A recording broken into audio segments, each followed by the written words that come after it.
नमस्कार, tri city update देख रहे सभी दर्शकों का स्वागत है। मैं हूं रमेश आंडा। सबसे पहले खास खबरों पर एक नजर। भारत के संविधान के निर्माता बाबा साहेब भीमराव अंबेडकर की 130वीं जयंती देश भर में बड़ी ही धूमधाम से मनाई जा रही है। वहीं चंडीगढ़ में अलग अलग स्थानों पर डॉक्टर अंबेडकर की जयंती बड़े ही धूमधाम से मनाई गई। अगर बात करें सेक्टर 37 की, तो सेक्टर 37 में बाबा साहेब की 130वीं जयंती मौके पर बड़े समारोह का आयोजन किया गया। इस मौके करीब 400 किलो का केक भी काटा गया। आयोजकों ने लोगों को जन्मदिन की मुबारकें देते हुए कहा है कि कोरोना महामारी के चलते उनकी तरफ से बड़ा आयोजन नहीं किया गया है। कोरोना के संबंधी जारी हिदायतों की पालना करते हुए लोग आ रहे हैं और अपनी तरफ से श्रद्धांजलि देकर वापस लौट रहे हैं। मैं बाबा साहब के 130वें जन्मदिन पर सभी को बहुत बहुत हार्दिक बधाई देता हूँ। आज बाबा साहब का जो जन्म दिवस है, हम सभी लोग बड़े उत्साह से मना रहे हैं। कोविड को देखते हुए हमने ये सोचा है कि बड़ी कम संख्या में यहाँ पे पुष्पांजलि दे और अपने अपने चले जाए। तो आज बाबा साहब को हम यहाँ श्रद्धांजलि दे रहे हैं, पुष्प अर्पण कर रहे हैं और बड़े सिंपल तरीके से उनका जन्मदिन मना रहे हैं। हम सभी लोग परिवार सहित अपने परिवार को लेकर यहाँ पे श्रद्धांजलि अर्पित कर रहे हैं। यही बाबा साहब का जन्मदिन बड़े सिंपल तरीके से मना रहे हैं। वहीं सेक्टर 24 में भी डॉक्टर अंबेडकर की जयंती बड़ी ही धूमधाम से मनाई गई। इस मौके पर पहुंचे लोगों का लड्डुओं से मुंह मीठा करवाया गया। उत्तरी भारत SC/ST वेलफेयर एसोसिएशन के प्रधान ने लोगों को डॉक्टर BR अंबेडकर की जयंती की बधाई दी और कहा कि बाबा साहेब समूचे भारत के नेता थे। उन्होंने भारत का संविधान लिखा था। उनकी जयंती मौके उनकी तरफ से बड़े समारोह का आयोजन किया जाना था, लेकिन कोविड के चलते वह नहीं कर सके हैं। लेकिन आने वाले समय में उनकी तरफ से एक बड़े समारोह का आयोजन किया जाएगा और इस मौके पर भारत के राष्ट्रपति और प्रधानमंत्री को भी बुलाया जाएगा। रतन भीमराव अम्बेडकर ये सिर्फ अनुसूचित जाति जनजाति भलाई संगठन के ये नेता नहीं थे, ये समस्त भारत के नेता थे और उन्होंने भारत का संविधान लिखा। आज हम सब भारतवासी 130वीं जयंती बाबा साहेब की बड़ी धूमधाम से मना रहे हैं। तो आज हमारे जो कोविड चल रहा है उसको देखते हुए हमने बड़े फंक्शन करने की जो अभी बीच में ही हमने इसको छोड़ा है, क्योंकि बड़े फंक्शन हो रहे हैं। हम नहीं चाहते कि हमारे देश के नौजवान, हमारे देश के भाई बहन बीमार हों, एक दूसरे से इन्फेक्टेड हों, ताकि हम इसकी दूरी बनाए रखना चाहते हैं। तो मैं भी आपसे ये निवेदन करता हूँ कि बड़े वक्त आने हैं, फिर करेंगे, बड़ा फंक्शन करेंगे। देश के राष्ट्रपति जी को बुलाया जाएगा, देश के प्रधानमंत्री जी को बुलाया जाएगा, एक बड़ा फंक्शन करेंगे। अंबेडकर फाउंडेशन के साबका मेंबर हाकम सरहदी का कहना है कि बाबा साहिब ने जो उनके लिए किया है उसका कर्ज वे कभी नहीं उतार सकते। इसके लिए सभी लोगों को बाबा साहिब के बताए हुए रास्ते पर चल के अपने बच्चों को शिक्षित करना चाहिए। वहीं उन्होंने सरकार को अपील की है कि बाबा साहिब ने जो संविधान लिखा है उसमें बदलाव न किया जाए। अगर ऐसा किया गया तो उनकी तरफ से संघर्ष किया जाएगा। तो बाबा साहब के जन्मदिन पर आप सभी चंडीगढ़ वासियों को और भारतवासियों को मैं बधाई देता हूँ कि आज जगह जगह हमारे ये प्रोग्राम मनाए जा रहे हैं। बाबा साहब ने जो स्ट्रगल की है हमारे लिए, वो उसका कर्ज हम कभी उतार नहीं सकते। मैं तो सभी लोगों को आज के दिन यही संदेश दूंगा कि बाबा जी के पद चिन्हों पर चलकर अपने बच्चों को पढ़ाई कराओ, ताकि जैसे पहले हमारी रिजर्वेशन थी वैसे चले, हम बड़ी बड़ी कुर्सियों पर बैठें। यही मेरा आह्वान है।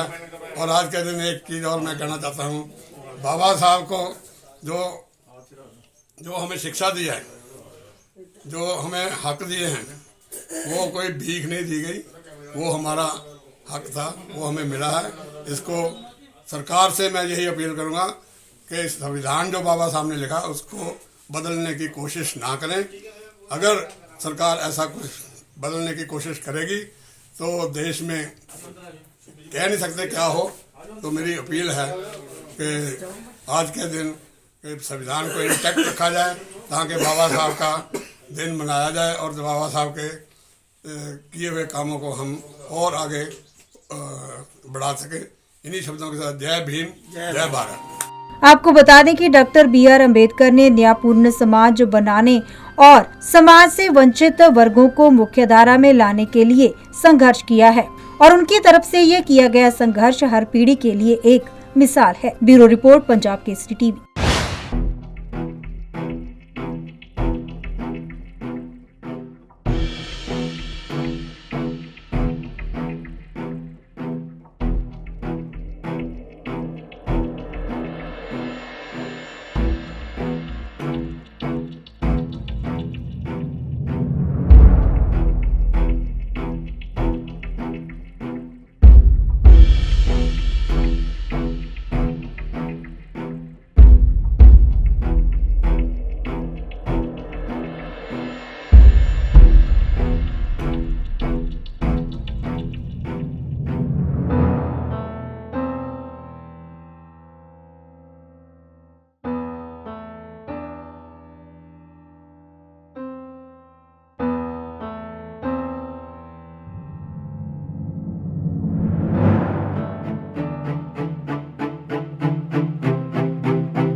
सिटी ब्यूटीफुल चंडीगढ़ में कोरोना के बढ़ते हुए मामलों के चलते प्रशासन ने सख्ती बढ़ा दी है। शहर में कोरोना के बढ़ रहे मामलों के चलते लॉकडाउन तो लगा ही दिया गया, लेकिन अब पब्लिक प्लेसेस को भी बंद करने का फैसला किया गया है, जिसके तहत रॉक गार्डन को आम लोगों के लिए बंद कर दिया गया है। चंडीगढ़ के प्रशासक वीपी सिंह बदनौर ने प्रबंधकीय अधिकारियों के साथ इस बाबत एक बैठक की। बैठक में कोरोना के बढ़ते हुए मामलों को रोकने के सख्त कदम उठाने पर चर्चा की गई। शहर में लगाए गए रात के कर्फ्यू के समय में भी बदलाव किया गया है, जिसको लेकर अब चंडीगढ़ में नाइट कर्फ्यू का समय रात 10:30 बजे की बजाय 10 से सुबह 5 बजे तक कर दिया गया है। चंडीगढ़ में रॉक गार्डन को अगले हुक्मों तक बंद कर दिया गया है। वहीं सुखना लेक को वीकेंड यानी के शनिवार और रविवार को बंद कर दिया गया है।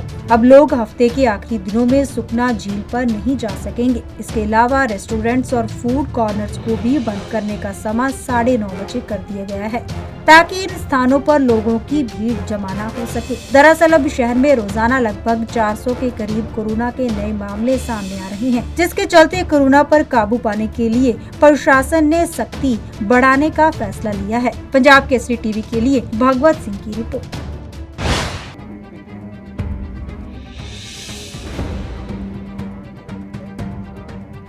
पंचकूला के लोगों को घरेलू गैस उपलब्ध करवाने के लिए पाइपलाइन प्रोजेक्ट की शुरुआत की जा रही है और साथ ही सीएनजी पंप पर सीएनजी गैस उपलब्ध करवाने के लिए प्रोजेक्ट भी शुरू किया जा रहा है।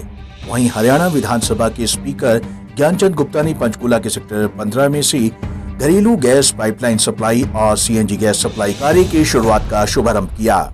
इस मौके पर ज्ञानचंद गुप्ता ने कहा कि आए दिन गैस सिलेंडर लीक होने से होने वाली घटनाओं की सूचनाएं सुनने को मिलती हैं और उन्होंने अपने चुनाव मैनिफेस्टो में भी पंचकूला के लोगों से वादा किया था कि घर बैठे ही गैस उपलब्ध करवाएंगे। उन्होंने कहा कि इस गैस पाइपलाइन से हर घर को पूरी गैस मिलेगी, जबकि पहले गैस सिलेंडरों से कम गैस होने की शिकायतें भी लोगों की होती थी। उन्होंने कहा कि जल्द ही ये प्रोजेक्ट बनकर तैयार हो जाएगा और लोगों को घर बैठे ही पूरी गैस मिल पाएगी। आज पंचकूला शहर के लिए एक बहुत बड़ा दिन है, जिस दिन पंचकूला के अंदर जो सीएनजी गैस है और दूसरी हमारी जो पाइप के अंदर गैस जो है, जो हमारी एलपीजी थी, वो गैस अब पाइप के माध्यम से सभी घरों के अंदर जाएगी और जिसका बहुत बड़ा लाभ पंचकूला के रेजिडेंट्स को होने वाला है। रेगुलर सप्लाई बिना किसी ऑब्स्ट्रक्शन के मीटर्ड सप्लाई, और फिर कई बार जब सप्लाई आती थी ग्राहकों को, कंज्यूमर को ये शिकायत रहती थी कि हमारा सिलेंडर कम आया है, वेट कम आया है या कुछ पैसे अधिक चार्ज किए गए हैं, या इसके अलावा कई बार एक्सीडेंट भी होते थे। आपको याद है कि सेक्टर 10 के अंदर एक बहुत बड़ा एक्सीडेंट उस गैस के कारण हुआ था, जहां सिलेंडर फटने से 7 लोगों की डेथ हो गई थी। आज मैं समझता हूं कि इन सभी चीज़ों से हमारे पंचकूला वासियों को छुटकारा मिलने जा रहा है और जैसे सप्लाई पानी के मीटर से सप्लाई होता है, पानी आता है, मीटर्ड जो है सप्लाई है, वो गैस की सप्लाई जो है आज घरों के अंदर होने जा रही है। और जो सीएनजी गैस आ रही है, 3 पेट्रोल पंप जो हैं उनके ऊपर सीएनजी स्टेशन बनने जा रहे हैं। उन स्टेशंस के ऊपर जो हमारे सीएनजी व्हीकल्स हैं, वो व्हीकल सीएनजी की सप्लाई ले सकेंगे।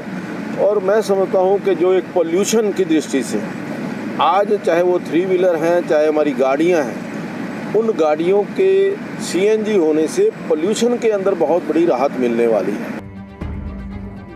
आपको बता दें कि पंचकूला में 3 सीएनजी पंप भी खुलने जा रहे हैं और यहां से सभी सीएनजी पंप को वाहनों के लिए सीएनजी उपलब्ध करवाई जाएगी। इस अवसर पर विधानसभा स्पीकर ने बाबा साहब डॉक्टर भीमराव अंबेडकर की जयंती पर देश व प्रदेश के वासियों को शुभकामनाएं भी दी।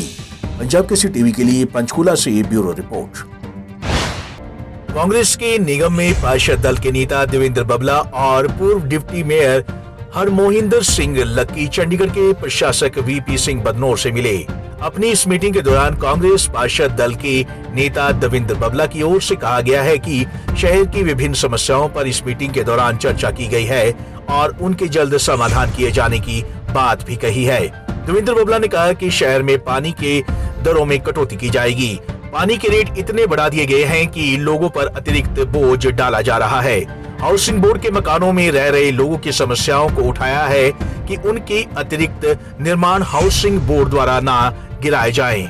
नगर निगम में भर्ती के नाम पर धांधली हो रही है, इस धांधली को बंद किया जाए। लड्डू माजरा में बने डंपिंग ग्राउंड की समस्या से लोगों को जल्द ही निजात दिलाई जाए। अभी डंपिंग ग्राउंड में जब भी आग लगती है तो वहां रह रहे लोगों का जीना दुर्लभ हो जाता है। और चंडीगढ़ में गांवों का विकास किया जाए। जब से ये गांव निगम में शामिल हुए हैं तब से इन गांवों का विकास नहीं हो रहा है।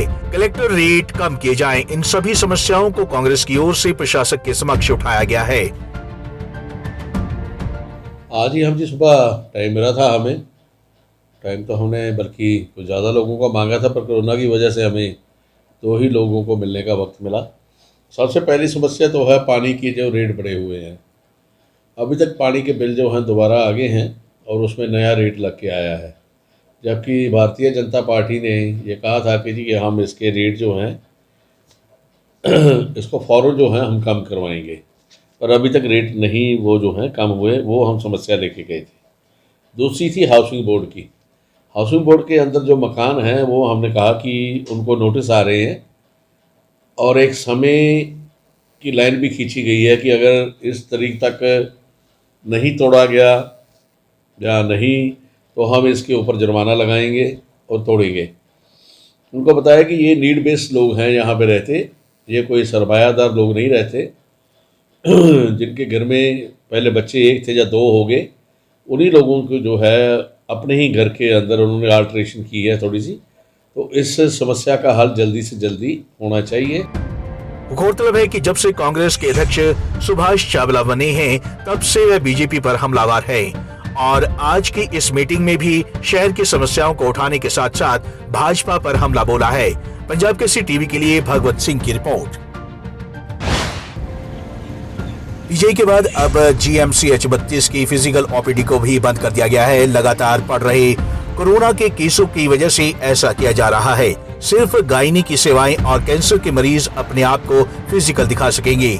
जीएमसीएच 32 के मेडिकल सुपरिटेंडेंट रवि गुप्ता ने बताया कि पिछले काफी दिनों से उनके डॉक्टर, नर्स व अन्य स्टाफ कोरोना पॉजिटिव हो रहे थे, जिसके चलते ये फैसला लिया गया है। अगर ऐसा नहीं करते तो कोरोना की इस लड़ाई में उनके पास हेल्थ वर्कर्स की कमी हो जाती। इसके अलावा उन्होंने बताया कि अस्पताल में रोजाना 400 लोगों के कोरोना टेस्ट किए जा रहे हैं और पिछली बार कोरोना के कारण बेड की संख्या भी बढ़ा दी गई है।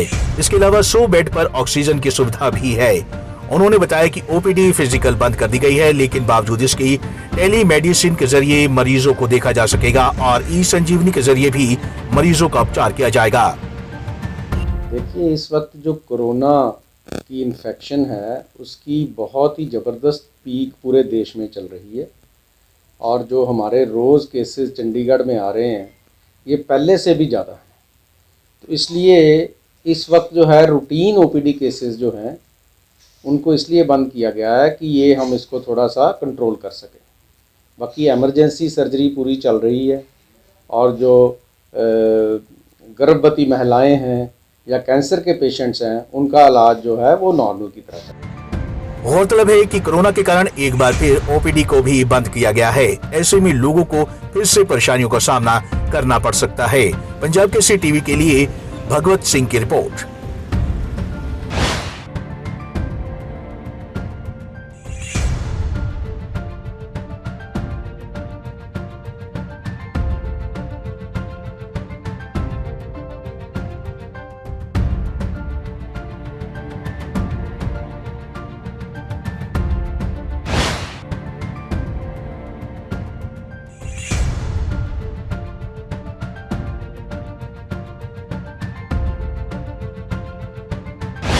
ट्राई सिटी अपडेट में अब तक के लिए इतना ही। कुछ और खबरें और जानकारी लेकर फिर हाजिर होंगे। तब तक के लिए पूरी टीम के साथ रमेश हांडा को दीजिए इजाजत। नमस्कार।